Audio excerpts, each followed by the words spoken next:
You may be seated. Sing with me.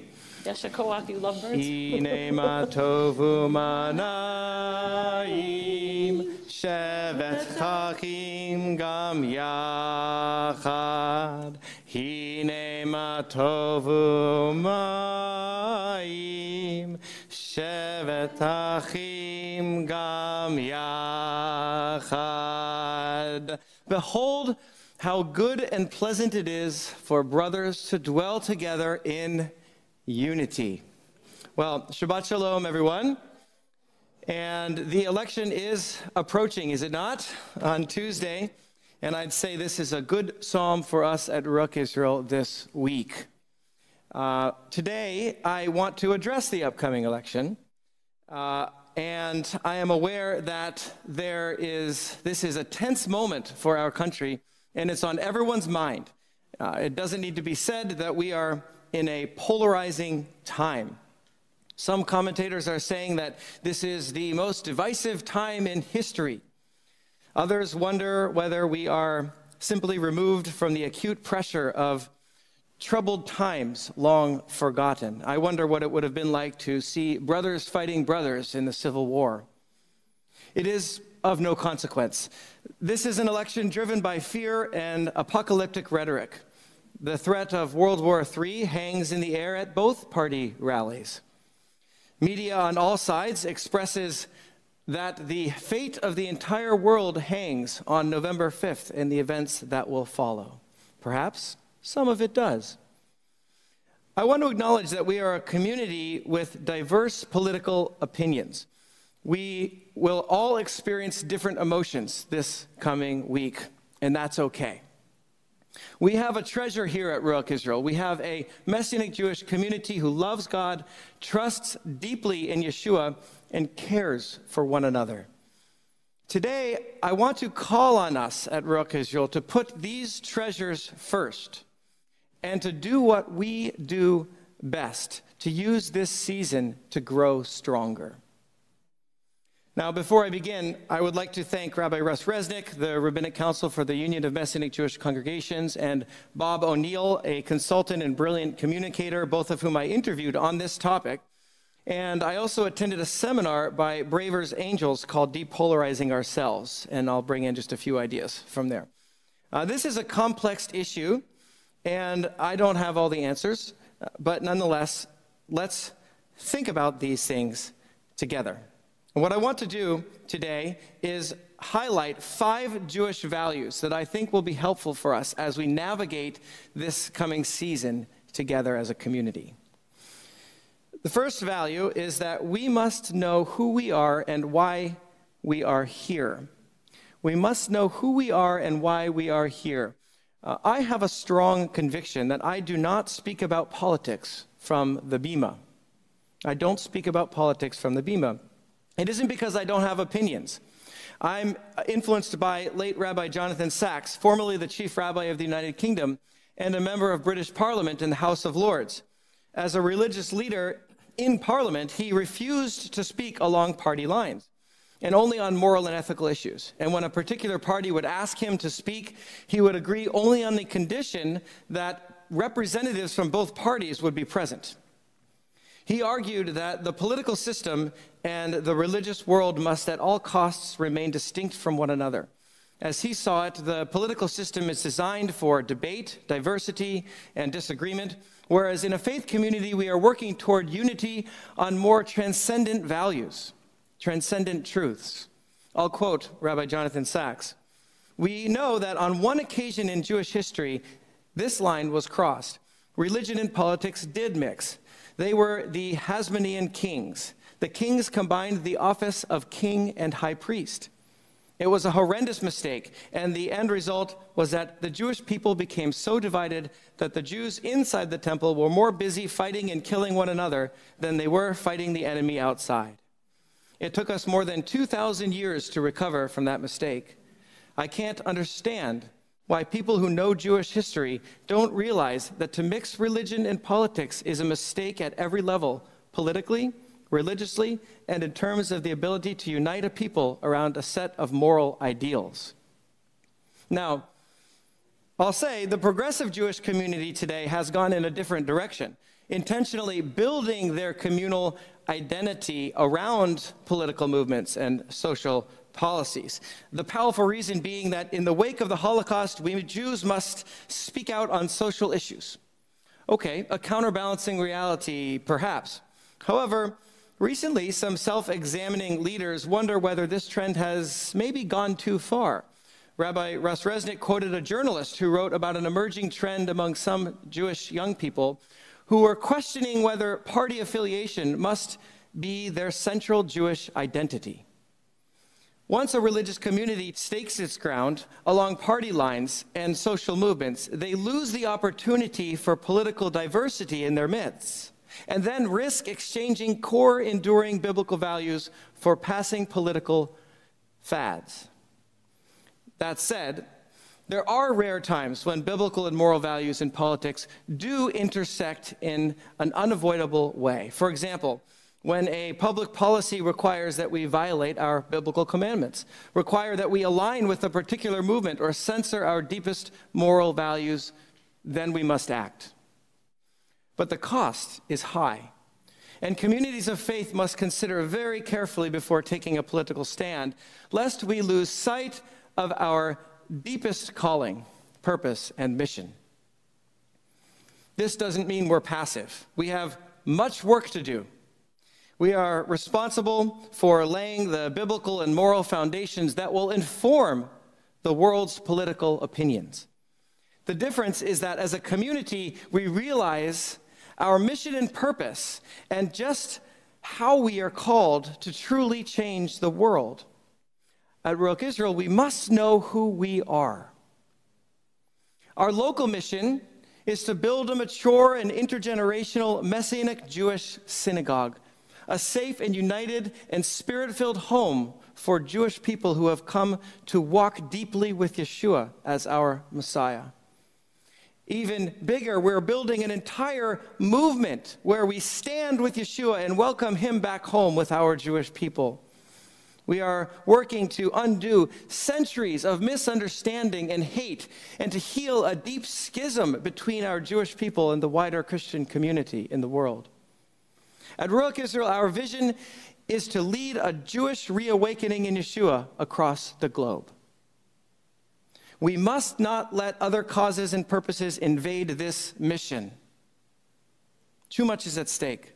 This particular election, no matter how historic, will come and go. Even if other things happen in the wake, all the things we're afraid of, they will come, they will go. And our mission is to be here, unified and strong, and joy-filled so that we can keep building in the wake of it, perhaps when we're needed the most.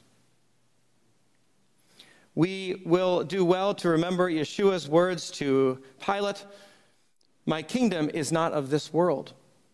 And Rav Shaul's encouragement, "For our citizenship is in Malchut HaShamayim, and from there we eagerly wait for the deliverer, the Lord Yeshua the Messiah." Political opinions are important. Voting is important. Dialogue is important. Social actions are important, but they must never overshadow our true identity as citizens of an even greater kingdom. We must stay united and focused on our larger purpose and mission in the kingdom of God. Our second Jewish value is B'Tselem Elohim.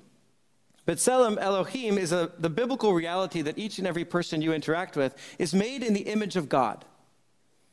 In Parshat Noach that we've read today, God makes it very clear that we should live out of this truth. Do not take the lifeblood of a human being, for in the image of God, humankind was made. In Matthew 5, Yeshua draws out the heart. This is not only about murder. Yeshua says, don't even become angry with your brother in your heart. Why? Your brother is B'Tselem Elohim, made in the image of God. A few verses later in our reading today, we read about God's covenant with us, sealed with the sign of the rainbow. A covenant is like a marriage. Two people coming together to become more than they could be on their own. Being made in the image of God means that each and every one of us is invited into a covenant with God. And more, it means that we are drawn into a covenanted life with each other. Together, we become something we could not be on our own. We need to embrace the reality that we have good, godly people with different political opinions among us here at Ruach Israel, and this is something we should celebrate. Further, just as we must distinguish between political and religious in the political and the religious in communal life, when we're interacting with individuals who are made in the image of God, we must distinguish between people and their political positions and associations. Before we interact with someone who holds a different political opinion, even one we might find offensive or abhorrent, we must first remind ourselves, B'Tselem Elohim, this person is made in the image of God just as we are. Even if we feel this person is misguided in one area, this person is, in a sense, in covenant with us and has something of value to contribute. Seeing each other through the lens of B'Tselem Elohim will help us with our next Jewish value in healthy dialogue, derech eretz. Derech eretz literally means the way of the land. In Judaism, it's a term that kind of means like following common etiquette. So the derech eretz, in our context of discussions with one another or disagreements with one another, means that we must treat those people whom we disagree with dignity and with respect. So when we disagree, we must disagree well. We must allow others to come to conclusions different from our own. It's okay. Often, people on polar opposite ends of the political spectrum are not even able to sit at the same table while discussing these issues. I was recently talking to someone not part of here who has so many family members that they wouldn't even talk anymore because of what's going on outside. You know, these people have lost derech eretz. And it's really interesting. When I speak separately with these same people and ask questions and hear about their children and their grandchildren and their interests and their hobbies, I find that most often both sides actually share many of the same core values. If you boil it down to the core values, the issue is that they differ wildly on the outworkings of those core values in the political arena. In order to maintain derech eretz, we need to be thoughtful enough to distinguish between a person's core values and the policies and political people they support. And we can sync up on core values. The things that really shape our views and our opinions are actually the homes and the communities we grow up in, the experiences that we've had, the people we interact with, the sources of media that we engage with. It requires a great deal of maturity, but derech eretz means that we see all of this, all of those things when we interact with others we might disagree with.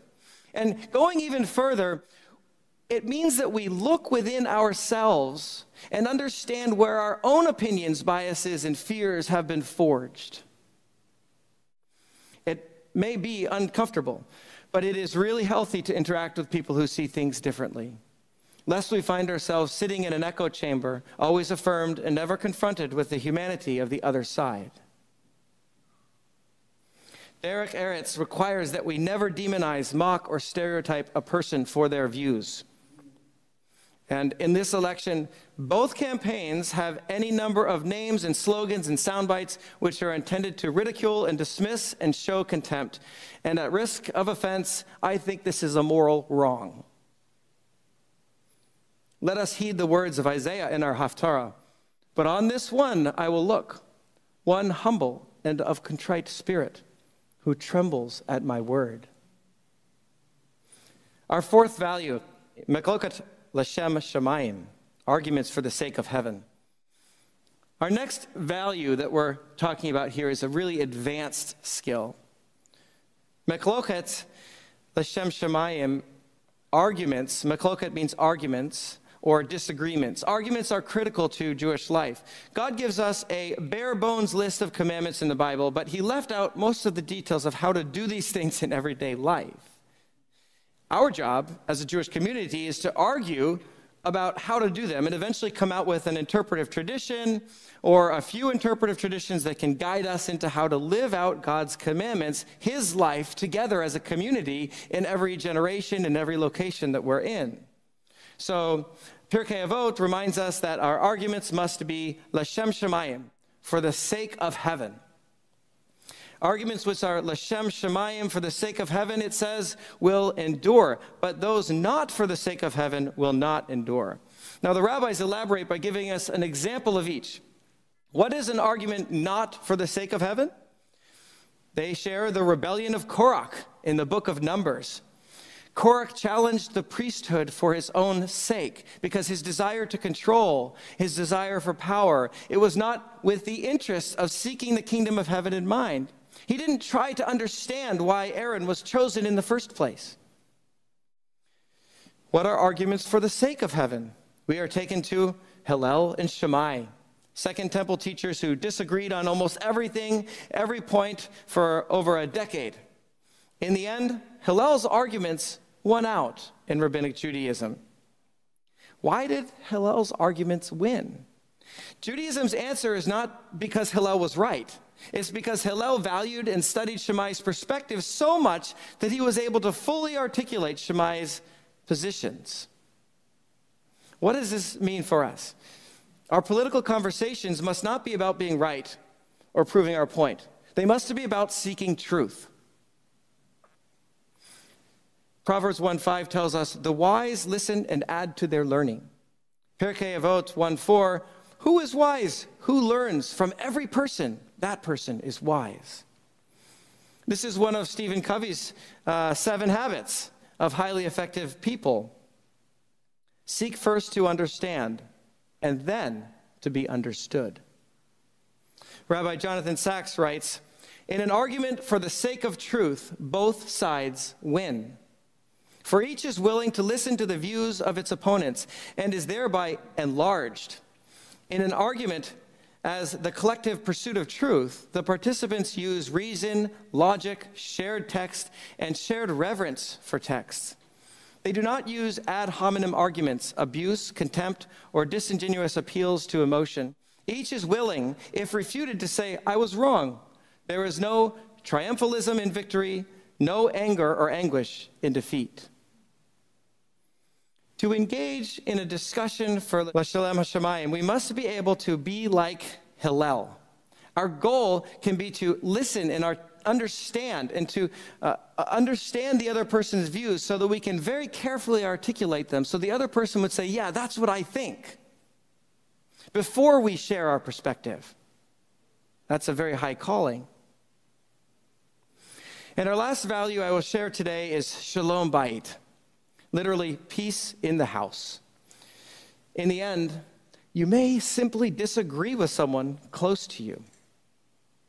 Even with all the tools, some topics might just be too difficult to keep talking about. And so, Shalom Bayit, you agree that your relationship is more important to you than the issue, and you agree to disagree and leave the topic alone.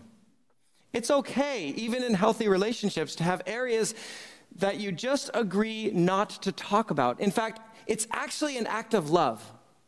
You're saying to one another, my love for you, my relationship with you as a person is more valuable to me than us agreeing on this topic. Let's zero in on the things that we do agree on. It's an act of love. Shalom Bayit means that we put relationships first. I want to close with hope. Hope is not a whitewashing over real problems in the world, pretending it will just get better. Hope is not found in a political person or ideology. Hope is when, in the face of uncertain times, we come together in unity and put our trust in the Lord. I want to remind us how we made it through COVID together as a community so well. As we all know, the COVID years were trying times of faith for communities all over the world, and I still hear sad stories of splits and divisions between brothers and sisters over political ideologies during this time and after. We were all scared, if you remember. We were tempted to give up hope and to move into self-preservation and stop living out of God's deepest values. But at Ruach Israel, we said no. And even though our community represented a plethora of different viewpoints and opinions on all the hot topics, we decided as a community to do everything we just talked about today. We put relationships first ahead of ideologies, and we committed not to leave anyone behind. We committed to being joy-filled and delighted to see one another, regardless of what was going on in the world around us. We acted out of our deepest values in a difficult time, and we stayed true to our most important Messianic Jewish mission and purpose in the kingdom of God. We decided that when times were tough and when the world seemed to be falling apart around us, we would plant a tree. We would use it as an opportunity to bring new life into the world. And our trees, you can see right out across the parking lot. We decided to hope together. And so no matter what comes next week and the months to follow, we will do the same. We will come through even stronger because we will do it together. Let's join King David together in his psalm once again. Hine ma tovu manayim shevet achim gam yachad. Hine ma tovu manayim shevet achim gam yachad. Hine ma tov shevet achim gam yachad. Hine Tov shevet achim gam yachad. Behold how good and pleasant it is for brothers to dwell together in unity. And Shabbat Shalom to you all.